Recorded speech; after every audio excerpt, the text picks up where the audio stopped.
Teacher से पढ़ाई पढ़ते हो? अम्मा से पढ़ते हो कि सुप्रीम टीचर से?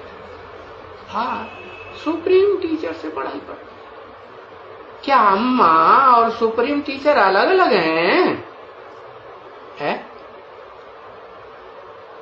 हाँ, अम्माएं तो अनेक हो जाती हैं। भारत में खास ये मानते हैं कि एक स्त्री गई तो दूसरी जूती, तीसरी जूती, चौथी जूती ले लेती। तो अम्माएं तो अनेक हो सकती है, लेकिन बाप तो एक ही है, और एक ही बाप की जो फर्स्ट क्लास अम्मा होगी, जिसको वो अपने सारे जीवन का तंत्र सारा अर्पण कर देता है।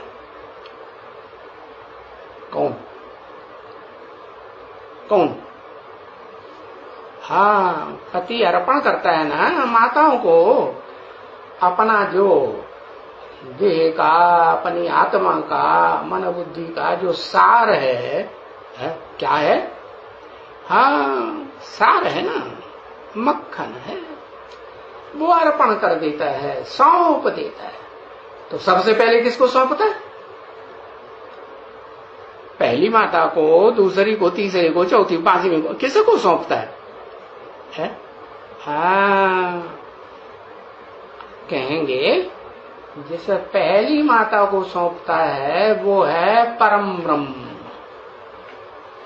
छोटा मोटा ब्रह्मा नहीं, क्या? परम ब्रह्म। फिर ब्रह्मा क्यों नहीं कहते परम ब्रह्म? परम ब्रह्म क्यों कह दिया? अरे फिर भी तो चोला तो पुरुष का है ना,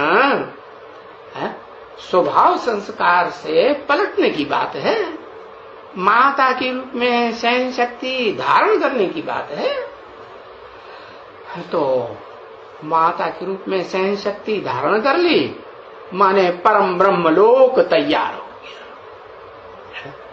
लोक है, अरे जो भी बच्चे जन्म लेते हैं दुनिया में, वो माँ से ही जन्म लेते हैं ना, तो उनका मूल रूप में घर कौन सा हुआ?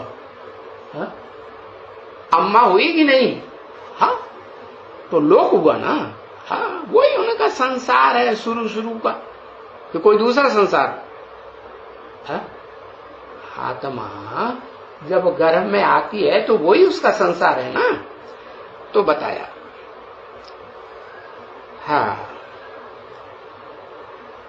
तो फर्क जरूर होता है। नई दुनिया में दुख नहीं होता है, तो ऐसे ही जो माता नाम धारणी है, जिन्हें ब्रह्मा कहा जाता है, 5 मुखों वाला ब्रह्मा, पंचमुखी, चतुर्मुखी ब्रह्मा, तो मुख नंबरवार होंगे कि एक जैसे होंगे? नंबरवार। तो बताया कि जो अव्वल नंबर मुख है वो कौन सा है? अव्वल नंबर ऊर्ध्वमुखी मुख परम ब्रह्म।